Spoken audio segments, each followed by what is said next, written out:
Hello students, welcome to A to Z পরীক্ষা। তোমরা ইতিমধ্যেই কিন্তু প্রত্যেকে আশা করি দেখে নিয়েছো যে সুপ্রিম কোর্টের রায় কিন্তু 26,000 জনের চাকরি প্রার্থীর যে প্যানেল ছিল সেই প্যানেল কিন্তু বাতিল করা হয়ে গেছে। ঠিক আছে, যেই রায়ের আশায় আমরা এতদিন ধরে অপেক্ষা করে রয়েছি যে ওই কেসটার রায় কি হবে, তারপরে হয়তো একটা নিউ রিক্রুটমেন্ট আসতে পারে, ওই রায়ের দিকে আমরা এতদিন ধরে যে তাকিয়ে রয়েছি সেটার রায় কিন্তু দিয়ে দিয়েছে এবং প্যানেল কিন্তু সুপ্রিম কোর্ট থেকে বাতিল করা হয়েছে। ঠিক আছে, এরপরে কি বলা হয়েছে যেটা তোমাদের জন্য সব থেকে বেশি জরুরি, সেটা হলো 3 মাসের মধ্যে নতুন নিয়োগ প্রক্রিয়া শুরু করতে হবে। এবার এটা নিয়ে অনেকের মধ্যে অনেক প্রশ্ন রয়েছে, প্রত্যেকে ভিডিওটা খুব মন দিয়ে দেখো। ঠিক আছে, আমি ইন ডিটেলস এ সমস্ত কিছু কিন্তু আলোচনা করব, স্কিপ করো না, হয়তো কোনো ইনফরমেশন মিস করে যেতে পারো। ঠিক আছে, তো এখানে বলা হয়েছে কিন্তু 3 মাসের মধ্যে নতুন নিয়োগ প্রক্রিয়া কিন্তু শুরু করতে হবে। আরেকটা কি হেডিং আছে দেখো, নতুন করে পরীক্ষায় বসতে পারবেন বাতিল চাকরি প্রাপকরা।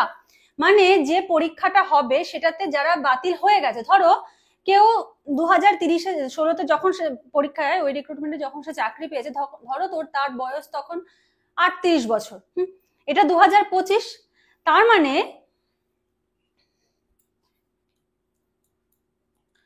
তার ধরো তখন ছিল বয়স 38।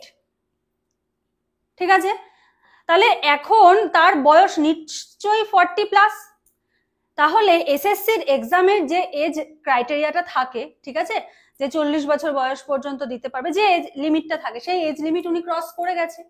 তাহলে নতুন করে যদি পরীক্ষাটা হয়, ঠিক আছে, তাহলে এখানে বলা হয়েছে যে নতুন করে পরীক্ষায় বসতে পারবেন বাতিল চাকরি প্রাপকরা। এটা কি, তাদের এজ রিল্যাক্সেশন কিন্তু দেওয়া হবে, মানে 40 অ্যাবাভ হয়ে গেলেও তারা যদি মনে করে চাকরিতে পরীক্ষাটায় বসবে, তারা কিন্তু চাইলে বসতে পারে।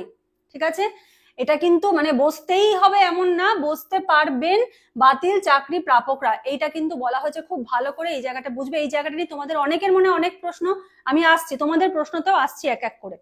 আচ্ছা, এরপরে কি বলেছে, অযোগ্যরা বসতে পারবেন না নতুন পরীক্ষায়। নতুন যে পরীক্ষাটা হবে 3 মাসের মধ্যে যে নিয়োগ প্রক্রিয়ার প্রসেসিংটা শুরু হবে, ঠিক আছে, এর মধ্যে আরেকটা কথা বলে রাখি, 26 সালে কিন্তু ভোট রয়েছে, রায়টাও বেরিয়ে গেল এবং উল্লেখ করে দিয়েছে 3 মাসের মধ্যে নতুন নিয়োগ প্রক্রিয়া শুরু। তো এবার কিন্তু সময় চলে এসেছে জোর কদমে পড়াশোনাটা করার। ঠিক আছে, আচ্ছা, অযোগ্য যারা, অযোগ্যদের যে একটা লিস্ট রয়েছে, তো তারা কিন্তু এই যে নতুন মানে এক্সামটা হবে এটাতে কিন্তু তারা বসতে পারবে না। ঠিক আছে, তাদেরকে ইভেন তারা এতদিন ধরে যে স্যালারিটা পেয়েছে সেই স্যালারির 12% সুদ হারে কিন্তু তাদেরকে সেটা রিটার্নও করতে হবে। ঠিক আছে, তো এই হলো ব্যাপারটা।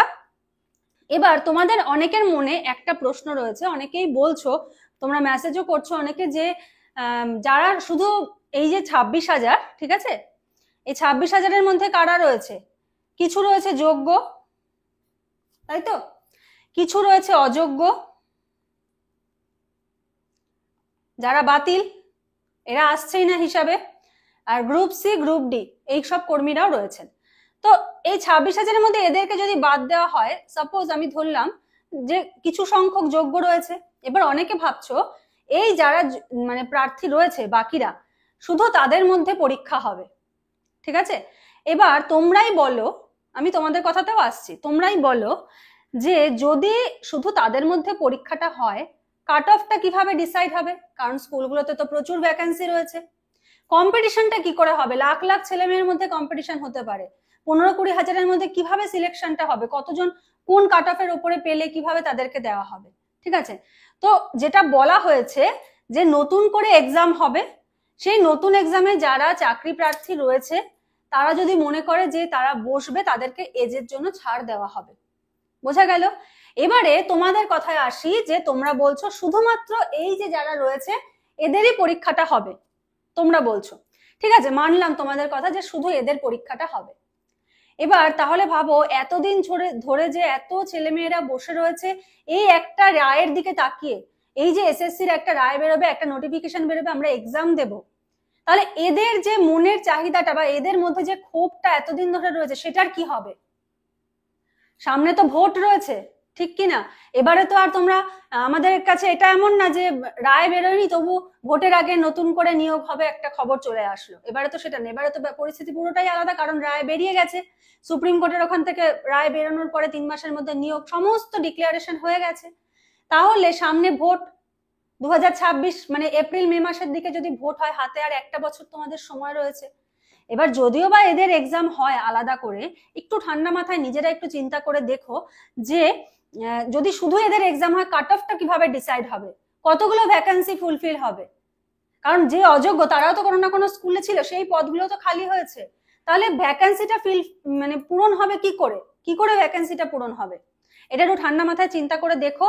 তবে আমি বলবো যারা পড়াশোনা শুরু করবে, কারণ একটা বছর হাতে পাওয়া মানে মানে কমই, সেটা মানে আমি আমার লাইফ সায়েন্সের দিক থেকে বলছি, লাইফ সায়েন্সের জন্য এক বছর মানে কমই সময়, অন্যান্য সাবজেক্ট জন্য ঠিক আছে, লাইফ সায়েন্সের জন্য কমই সময়। যারা এখনো চিন্তা করছো পড়বো কি পড়বো না, না এটা তো ওদের পরীক্ষা, আমাদের তো নোটিফিকেশন আসেনি, তাহলে বসে থাকো, তোমরা পড়ো না।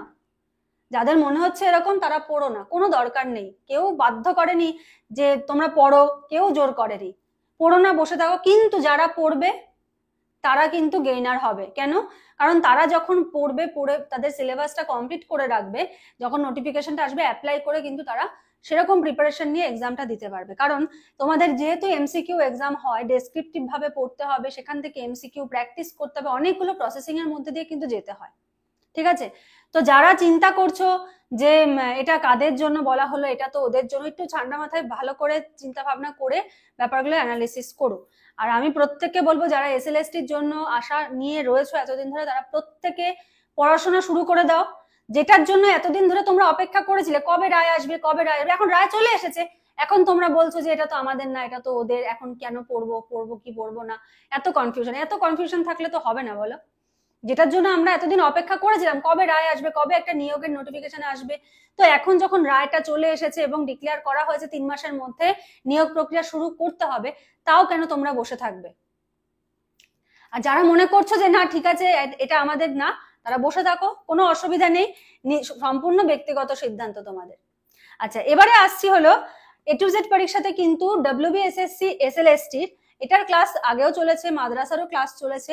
এখন যেহেতু অনেকদিন ধরে কোনো খবর নেই, তো সুতরাং কয়েকজন নোট দেওয়া হচ্ছিল, বাট ক্লাসটা ডিসকন্টিনিউ করা হয়েছিল, কারণ কোনো রকম কোনো আশার আলো দেখা যাচ্ছিল না, কিভাবে স্টুডেন্টদেরকে আশা দেবো, কিন্তু এখন দেখা গেছে। ঠিক আছে?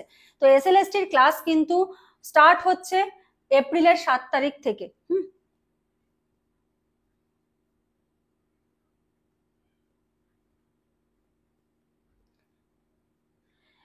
এপ্রিলের 7 তারিখ থেকে কিন্তু তোমাদের ক্লাস স্টার্ট হচ্ছে। তোমাদের লাইফ সায়েন্সে কিন্তু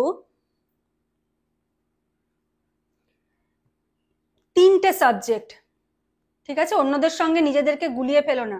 যারা লাইফ সায়েন্সের আছে আমি বলবো প্রিপারেশন শুরু করে দাও, কারণ 3টে সাবজেক্টের জন্য 1.5 বছর টাইম পেলেও সেটা কম।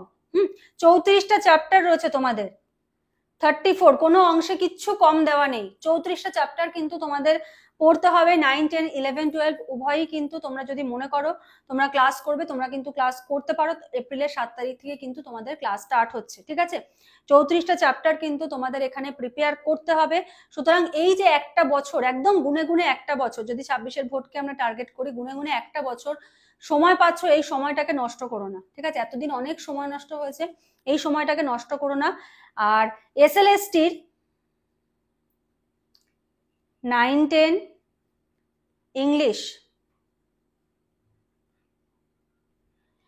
ইংলিশের যদি তোমাদের নোটস প্রয়োজন হয়, সমস্ত নোটস একদম প্রত্যেকটা চ্যাপ্টার ধরে ধরে কোশ্চেন আনসার ফরম্যাট সমস্ত কিছু ভাবে কিন্তু গাইড করে দেওয়া হবে। ঠিক আছে? নোটস প্রোভাইড করা হবে। তোমরা একটু স্ক্রিনে যে নাম্বার দেখতে পাচ্ছ সেই নাম্বারে যোগাযোগ করে কিন্তু সমস্ত ডিটেলসটা জেনে নিও।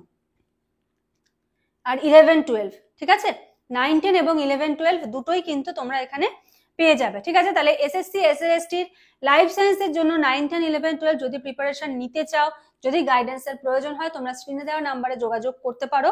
আর SLST ইংলিশের 9, 10, 11, 12 তোমাদের জন্য কিন্তু নোটস প্রোভাইড করা হবে।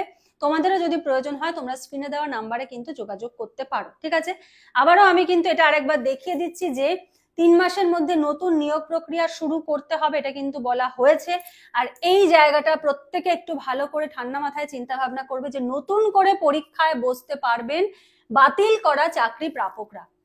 যদি শুধু তাদের জন্য হতো তাহলে এখানে লেখাটা একটু অন্যরকম থাকতো, যে বাতিল চাকরি প্রাপকদের জন্য নতুন করে পরীক্ষার ব্যবস্থা করা হবে। ঠিক আছে? লেখাটা হয়তো একটু অন্যরকম থাকতো, তবুও যেটা তোমরা ভালো বোঝো। আর অযোগ্যরা কিন্তু এখানে বসতে পারছে না। ঠিক আছে? তো আজকের মতো এখানে শেষ করছি, নেক্সট ক্লাসে আবার দেখা হবে, কথা হবে। আজকের মতো এইটুকুই, থ্যাংক ইউ।